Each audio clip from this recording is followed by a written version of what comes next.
السلام عليكم ورحمة الله وبركاته.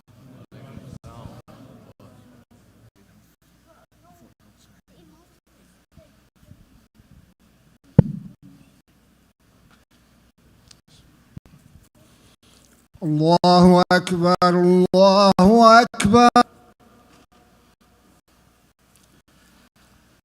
الله أكبر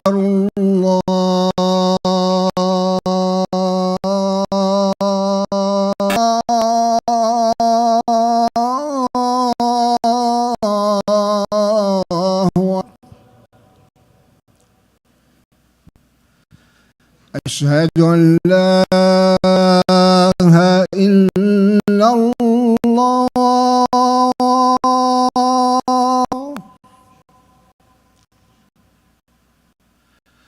أشهد أن لا إله إلا الله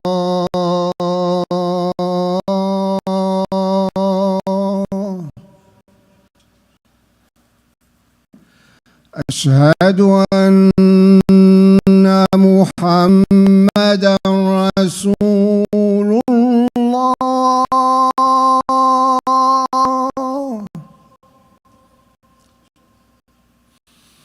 أشهد أن محمدا رسول الله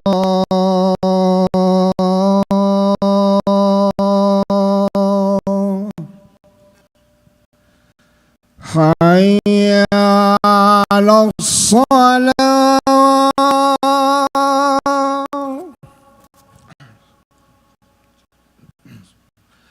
على الصلاة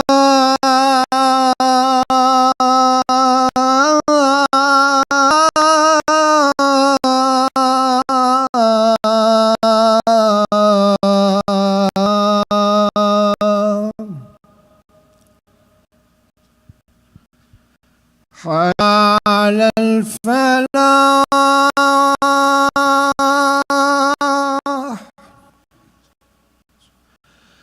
حي على الفلاح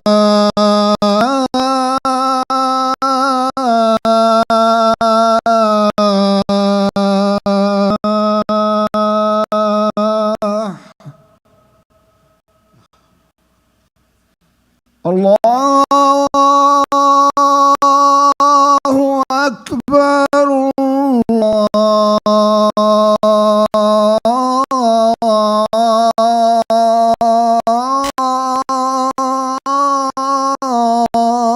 الله أكبر لا إله إلا الله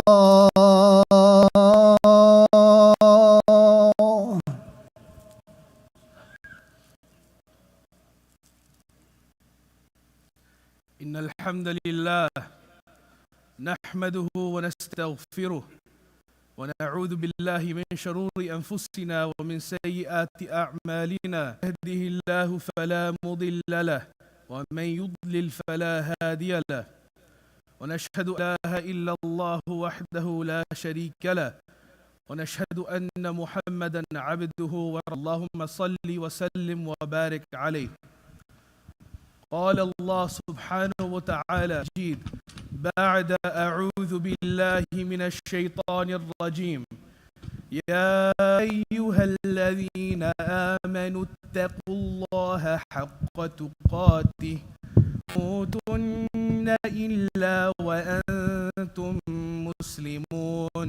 وأيضا يا أيها الناس اتقوا ربكم الذي خلقكم من واحدة وخلق منها زوجها وبث منهما كثيرا ونساء واتقوا الله الذي تساءلون به والأرحام إن الله عليكم رقيبا.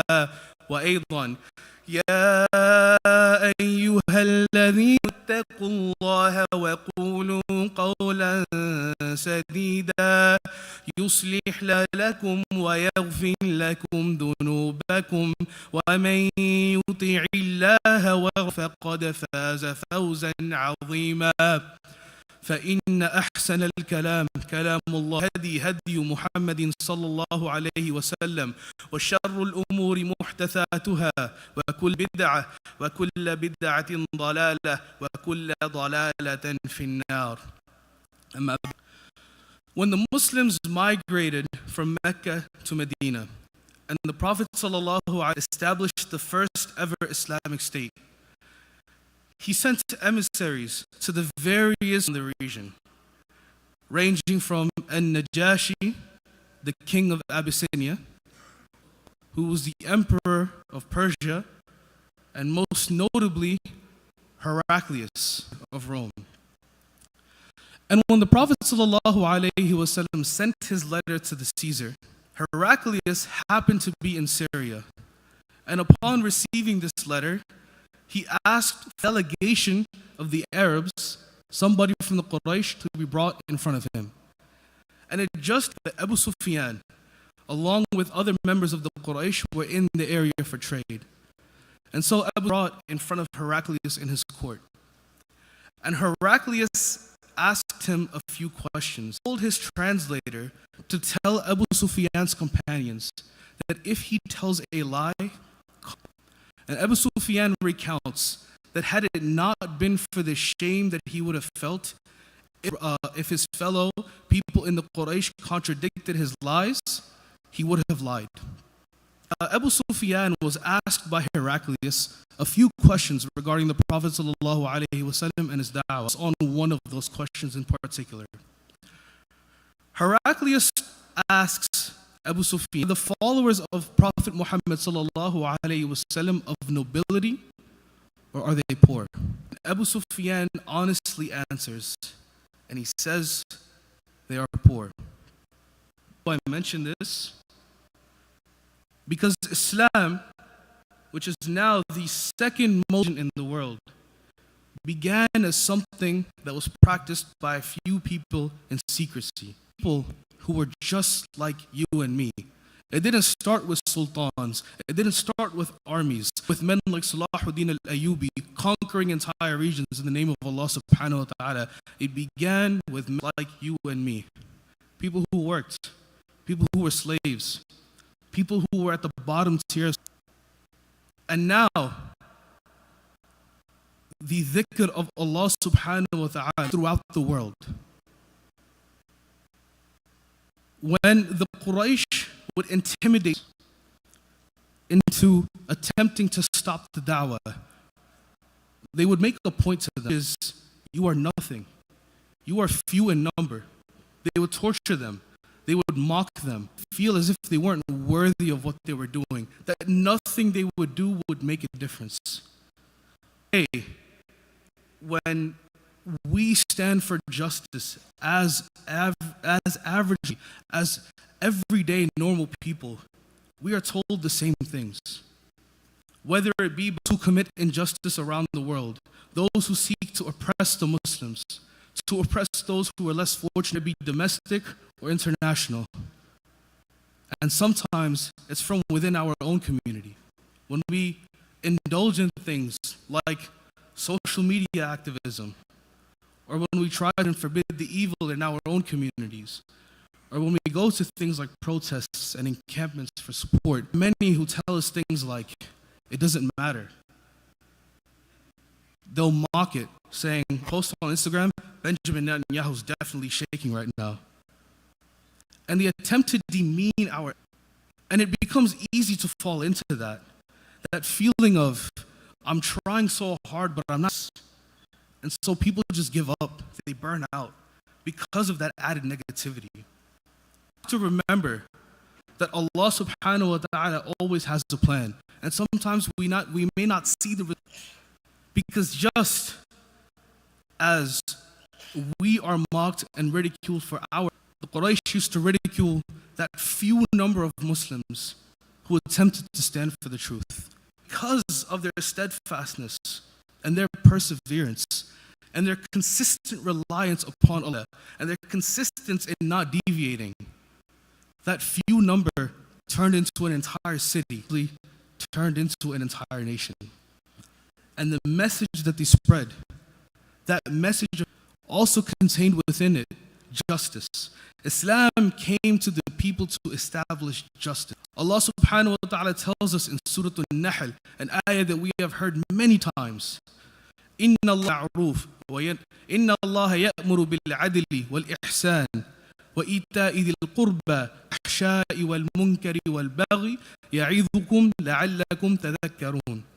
That Allah, إِنَّ اللَّهَ يَأْمُرُ بِالْعَدْلِ, Allah has commanded justice, وَالْإِحْسَانِ, and good character, قُرْبَى, and generosity towards your relatives, وَيَنْهَى عَنِ الْفَحْشَاءِ, and indecency, immorality, عَنِ الْمُنكَرِ, and wicked, and injustice. And He reminds us we may remember, and we remain steadfast. Furthermore, Allah subhanahu wa ta'ala tells us, وَالْمُؤْمِنُونَ وَالْمُؤْمِنَاتُ بَعْضُهُمْ أَوْلِيَاءُ بَعْضٍ بِالْمَعْرُوفِ وَيَنْهَوْنَ عَنِ الْمُنكَرِ وَيُقِيمُونَ الصَّلَاةَ وَيُؤْتُونَ الزَّكَاةَ وَيُطِيعُونَ اللَّهَ وَرَسُولُهُ. That the believing men are guardians of one another. They enjoin in the good and they forbid the evil, and they establish the salah and they pay the zakah. I want you to focus on the placement. The believing men and believing women establish justice and stand against injustice. And right after that, Allah mentions that they establish the salah and they pray the zakah. Two things fundamental to being a Muslim.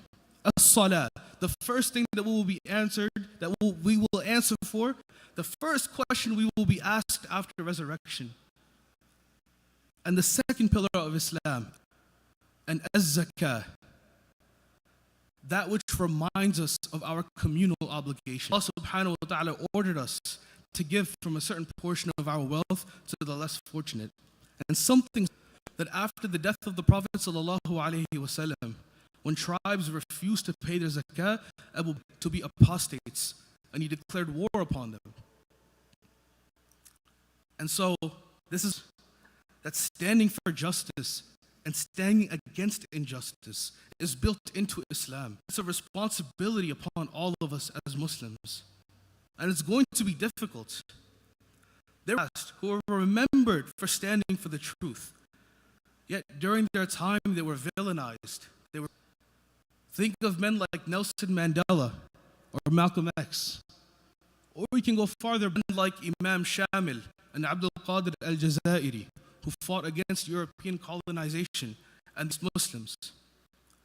Or we can think of some of our greatest scholars, men like Shaykh Izzuddin Abdul Salam, Imam Abu Hanifa, and Imam Ahmad ibn Hanbal, for standing for what they knew was right. And they refused to bend to injustice. And we can think of the best of creations. Prophets like Zakaria salam, who were known as the martyr and the son of the martyr, because they were executed against the social norms of injustice. Musa alayhi salam, who was run out of standing against that social injustice. Ibrahim alayhi salam, who called us of shirk and stood for the justice of tawheed and was thrown into a fire. Creations. Muhammad sallallahu alayhi wasallam, who was verbally abused, assaulted, ran out of his home in Mecca and fled to Medina, owned in Ta'if by children, threatened with execution. Why? Because they stood for justice. They stood for the truth, knowing that it was a detriment to their safety from those around them. Yet they remain steadfast. They remain reliant on Allah subhanahu wa ta'ala. And we remember them for that. And Allah subhanahu wa ta'ala honors those who stand for justice. We are even sallallahu alayhi wasallam to stand against injustice. In a famous hadith that is mentioned in Sahih Muslim, sallallahu alayhi wasallam says, if you see an evil, change it with your hand. Then change it with your tongue. Speak out against it. And if you cannot, then hate. But know that this is from the weakest of Iman. So we have, Allah subhanahu wa ta'ala commands us to stand for justice and to stand against injustice. And we of our righteous predecessors who did the same. And we see in the words and the very own beloved messenger, sallallahu alayhi wasallam, that no matter what threats they faced, they remained steadfast and they stood for justice and against injustice.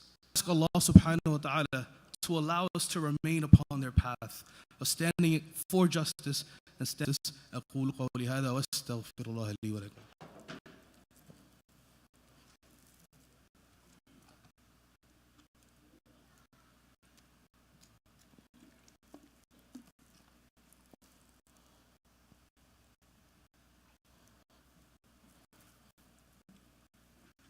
الحمد لله والصلاة والسلام على رسول الله وعلى آله وصحبه ومن والاه. How can we understand justice? Justice, throughout history, has been one of two things. Standing with status quo against injustice in unjust rebellions. Standing with the status unjust rebellions. Like Abu Bakr as-Siddiq radiallahu anhu, who dealt with surrounding Medina, who refused to pay zakah. They rebelled against the Sharia. But in the case that I want to analyze it from today, justice can also be the status quo, standing against norms which perpetuate injustice. What do I mean by this? When the Prophet ﷺ began his da'wah to Tawheed, he stood against the injustice mainly of polytheism, as did Ibrahim alayhi salam, as did Musa alayhi salam. He also stood against what was practiced culturally, things like the Quraysh burying their daughters alive, things like blood. Even throughout history, Nelson Mandela stood against South Africa. Malcolm X stood against the white supremacist United States of America. And when these people, when these heroes of history stood against the status, against the norms, stood against people in positions of power who perpetuated injustice, they were villainized, they were criminalized, and they were ostracized. And sometimes we ask ourselves, when it's so clear that what's happening is unjust, why do they still choose to remain unjust? Look at what's happening in the world today. It's obvious what's happening in Gaza is an absolute atrocity, an absolute act of injustice. You can show it to a child and he'd be able to recognize the symptoms of evil. Men, women, and children being murdered by the hundreds and by the thousands. A death toll the like that we have in time. And we ask ourselves, these global leaders, these people in an institution of studied, who have governed for so long, who claim to be espousers of justice, why so steadfast upon their wrongs? And there are multiple reasons for this, analyzed historically. Let's go back to the Quraysh and the Prophet sallallahu alaihi wasallam. Sallallahu alaihi wasallam comes and he establishes clear proofs of Tawheed, establishes justice in his, and the Quraysh rebel against him. They fight against him. The status quo fights against him for numerous reasons, but primarily because it was a threat to their pockets. It was a threat to that money they were making. The Prophet ﷺ preached Tawheed. The Quraysh made money off of shirk. When people would come to Mecca to worship the idol and to do ziyarah of them, the Quraysh pocketed some of that money. When Islam led to the trade of idols and to the other practices that the Quraysh were indulging in. When Ibrahim alayhi salam logically disproved the power, what did he do? He smashed the idols with a hammer and left it next to them. And when the people came and asked, who has done this? Ibrahim pointed at the biggest idol, the only one left next to him, and said, ask him, he must know. And they said, he cannot speak. And Adam said, what? If he cannot speak, how can he be a god? Yet, his own father refused to accept because it was his profession to carve idols. Walid ibn Mughira of Khalid ibn Walid radiyallahu anhu overheard the Messenger sallallahu alayhi wasallam reciting Quran. And he himself came to the conclusion that this cannot be man-made. A man cannot. But because he was afraid to lose his status with the Quraysh, as a great poet, he had that status. He lied.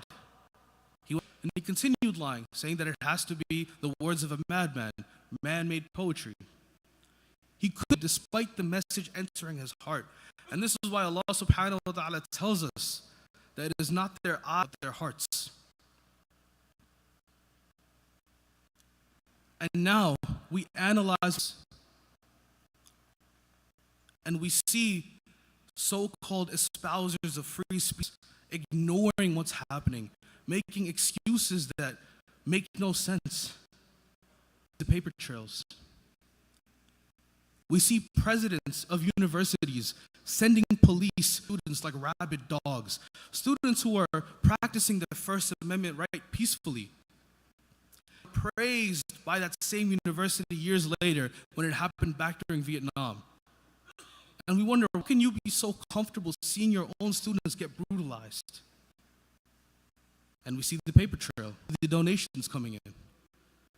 Because that justice is a threat to their pockets. We see senators, governors, representatives, even our own president candidates accusing these peaceful demonstrators of the most heinous things. Side infiltrators coming in with no evidence to back it up. Saying that when I'm president, I'm going to deport all of them. Tim Cotton saying, numerous governors and senators criminalizing this act of protest for the cause, despite bragging around the world of how this country is a country of freedom. People can express. Why? Chase the paper trail. Look at where their donations come from. Zionist organizations like AIPAC. And this trend that we see from the time of the Prophet ﷺ until today remains consistent. So when we see injustice and we understand our role to stand for justice, we respond. And for this, Allah subhanahu wa ta'ala tells us in Surah Al-Furqan, الذين يمشون على الأرض هونا وإذا خاطبهم الجاهلون قالوا سلام. That the servants of Allah do not walk upon this earth arrogantly, and when they are addressed with ignorance, قالوا سلاما. They respond with peace. They respond justly. We don't believe in things like an eye for an eye. We don't oppress our oppressor. Once we respond justly. When the Prophet ﷺ liberated Mecca, he gave a vow of safety. Everybody who was present, he vowed not to shed blood. And there was who had spent so many years oppressing the Muslims, waging war against the Muslims, torturing Muslims who ran away. And when he was found by Muslims, so scared that they might want revenge on him, and they would execute him. Yet he was reassured of the Prophet ﷺ's promise. When he was reassured of the way in which the Muslims would treat him, when he was assured of the peace that the Muslims brought, he converted to Al-Islam. Who was that man? The same man who Heraclius to prevent the spread of Islam, Abu Sufyan. Radiyallahu anhu. So we have people like Abu Sufyan who, despite power, when they're confronted with clear justice and clear peace, their hearts soften. And we see that today with countries around the world breaking their diplomatic ties, with some senators standing up for the pro-Palestinian demonstrators, some universities coming to negotiations with the encampments and divesting from the Zion. And then we have men like Abu Jahl. Abu Jahl's real name was Umar ibn Hakam. Abu Jahl's real name was Umar ibn Hisham. And his kunya, or the nickname, was Abu Hakam, the father of wisdom. And the Prophet ﷺ, due to his refusal to convert and his refusal to see the truth, called him Abu Jahl. And Abu Jahl did not die upon Islam, despite so many chances that were given to him. He cared about his pockets. He cared about that financial investment that he was getting from these injustices. See that as well. At Columbia, where their president allowed for hundreds of police officers to advise her own students. And even here at Stony Brook University, I witnessed hundreds of police officers confront just 25 student protesters. Hundreds. Why? And so, what is our role in standing? To my peers, people around my age, our role is, one, to establish justice, not just for these global issues, but for personal issues. As Muslims, we stand for justice and against injustice, even if it means calling out our parents. It means things like when you're with your friends and somebody starts engaging in haram, like backbiting, like cursing. We warn them, we give them gentle reminders to stop. We remind them of the good that we're supposed to be doing. It means that when we catch ourselves, we stop ourselves as well, and we hold ourselves accountable. And it also means protests and encampments and demonstrations and spreading awareness on social media. People may tell, but it does. Wallahi, at Stony Brook University, we received a letter from somebody who said, "My family and we are praying for you." We received messages from people in the West Bank saying, "Thank you for what you're praying for you." And we see videos coming out of Gaza and out of the West Bank of them thanking these students because they want us to be an amplifier for the voices that have been taken away from them. Become the voice of the voiceless. And for our parents, so much to get to where we are now. I understand that after what happened in 9/11, fear surrounding us. We're scared to speak up too much. But it's time for us to move on. You came here and you sacrificed so much for us. And some of you may have the intention of returning, but understand that this is our country. I may have Pakistani roots, but I was born American. And so are many people of my generation. We intend to set our roots down here. And we also intend to influence the system here in the best of our abilities. Establishing justice by means of the Quran and Sunnah within the capabilities that the system gives. And what we ask from you is your support. The first to speak at a protest, I was a little scared. I heard stories about people being doxxed and harassed. And I asked my father, what should I do? And he told me, do what you do. And so I asked, what about the threats? What about the doxing? Nothing is free. When I was at the encampment at Stony Brook University, just hours by police, my mother called me. And she said, "Are you coming home? And I asked, "Are you scared that I'll get arrested?" And she said, "No, I'm worried because it's cold." So we ask for you to support us in these endeavors. It is a cold world out there what exists around us. All the injustice that we have to face, we ask for you to be a source of that we can come home to and be enveloped in your warmth. And for all of us, have to make some sacrifices. Justice is not given to you. A government leader will suddenly not say, take it. An army will not appear out of the thin air and just give it to us. We have to take it. There are some of us who are still scared. Some of us who still don't want to make even the smallest of sacrifices, like Starbucks or boycotting McDonald's. Because we feel like, oh, all that is happening over there. I'm bad for them though.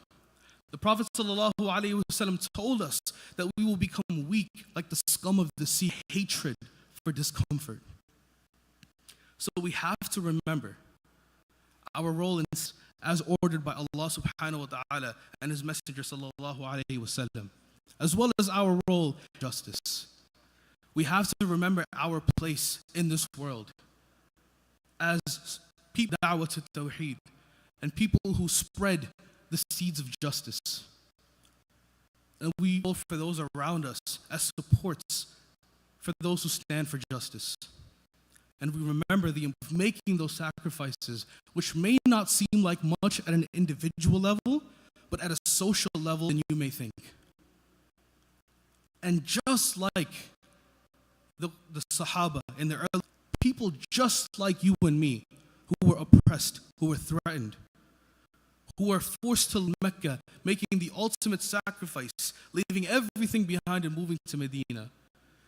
People, you and me, remain steadfast, remain reliant upon Allah subhanahu wa ta'ala, convictions for justice. People just like you and me changed the world forever. And my brother, if we do the same, if we remain steadfast in our quest for justice, if we remain for justice, if we remain firm upon our reliance upon Allah subhanahu wa ta'ala, we too change this world. And so we ask Allah subhanahu wa ta'ala to grant us that ability to be steadfast upon justice, to grant us that level of patience that the Sahaba had when standing against injustice. We ask Allah subhanahu wa ta'ala those all around the world from their oppressors. Allahumma ansur al-muslimina fi kulli makan. Allahumma ansur al-muslimina fi Gaza, al-muslimina fi Palestine. إن الله يأمر بالعدل والإحسان وإيتاء ذي القربى وينهى عن الفحشاء يعظكم لعلكم تذكرون إن الله وملائكته يصلون على النبي يا أيها عليه وسلموا تسليما. Stand for salah.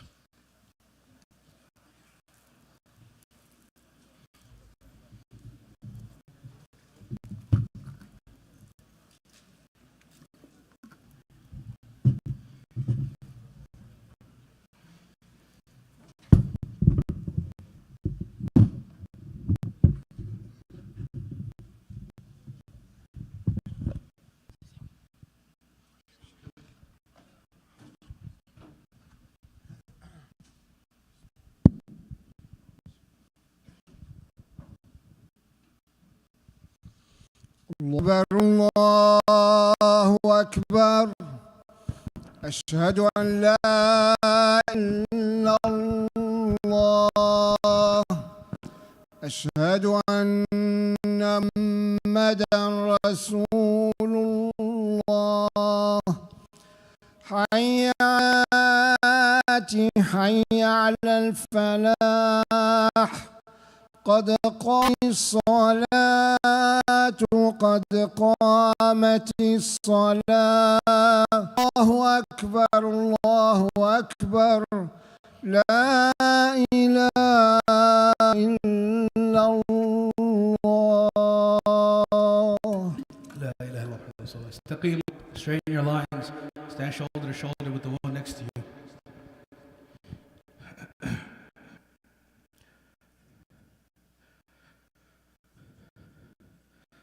Allah.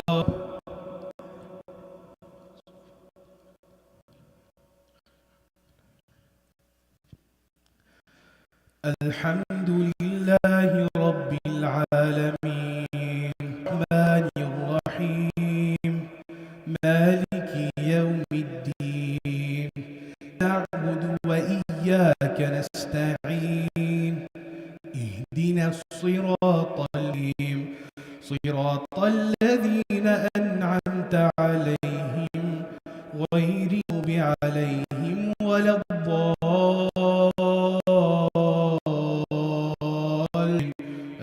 آمين. والمؤمنات بعضهم أولياء بعض يأمرون بالمعروف وينهون عن المنكر ويقيمون الصلاة والزكاة ويطيعون الله ورسوله أولئك سيرحمهم الله إن الله عزيز حكيم. الله أكبر.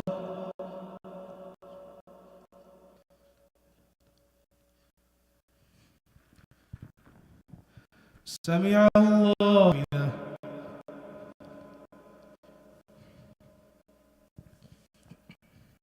الله أكبر.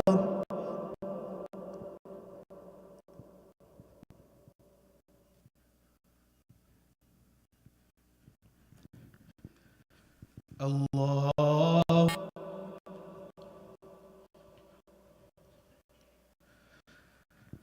الله أكبر.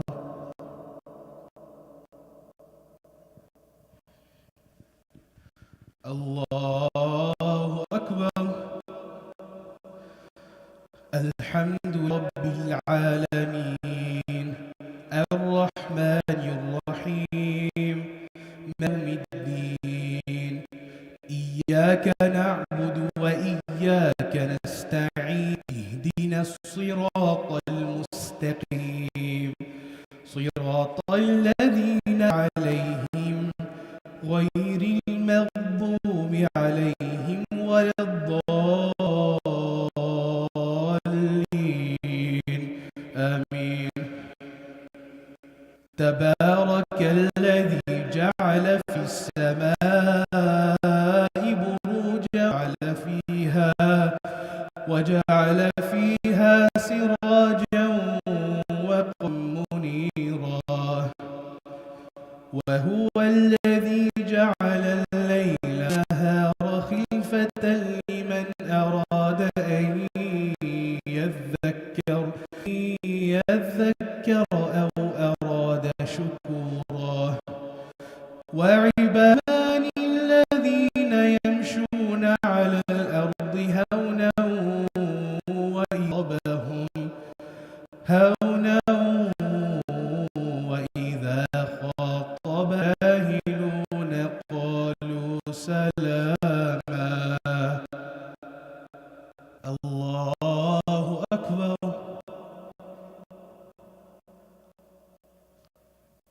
سمع الله لمن حمده.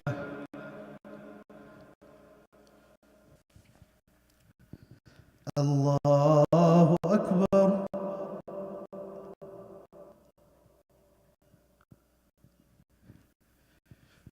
الله أكبر. الله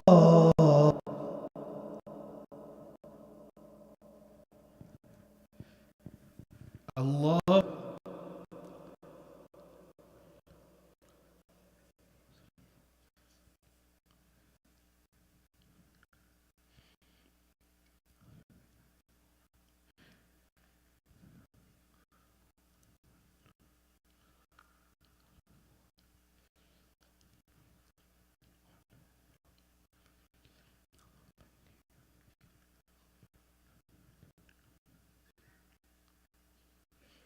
السلام عليكم ورحمة الله. السلام عليكم ورحمة الله.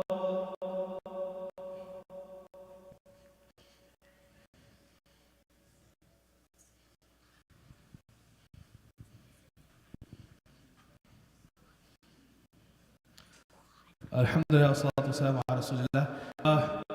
when it comes to things that we face in this world, when it comes to things like injustice and suffering, ask, what meaning does it have for us? Tomorrow at the NYU Skirball Center, Maghrib Institute is having an ilm night from 6 p.m. to 10 p.m. hosted by Sheikh Amar Shukri Madhani, discussing the promises of Allah subhanahu wa ta'ala as laid out in the Quran. For those of you who want to still a discount link, it's $15. If you visit almaghrib.org/MDQ, inshallah, I hope to see many of you tomorrow. Alhamdulillah, wassalatu wassalamu ala Rasulillah. Thanking Allah subhanahu wa ta'ala for giving us again one of the best days, Friday.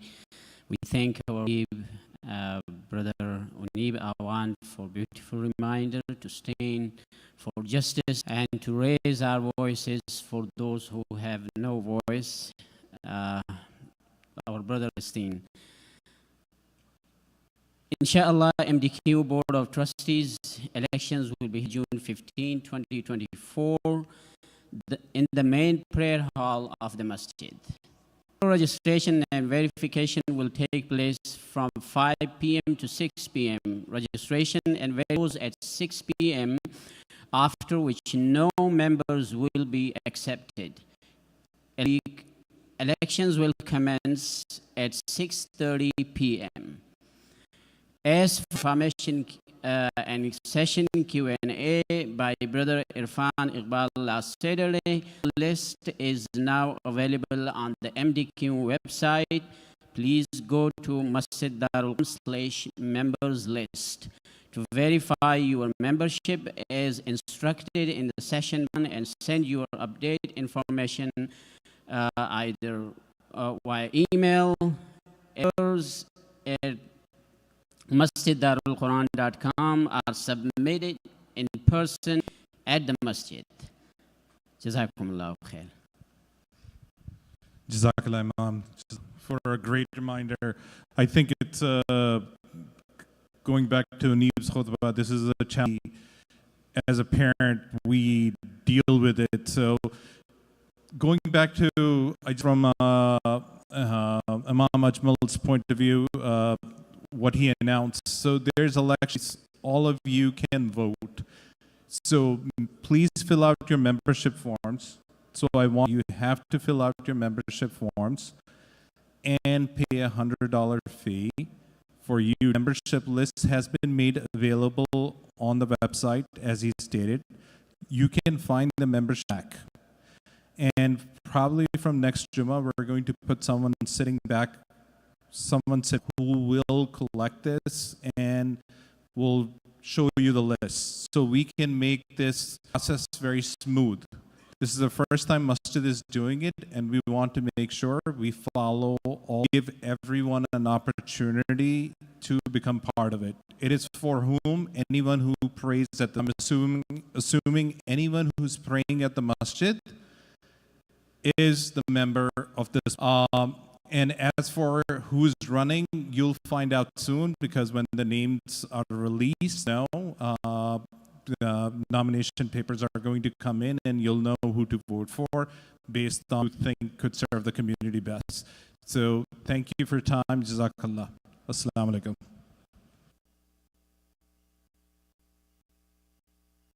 Jazakallah khair, Brother Fuad. Akeem al-Haq from Bangladesh, he passed away. And dua of Shifai Kamil for Dr. Hafizur Rahman, he is in the hospital, make dua for him.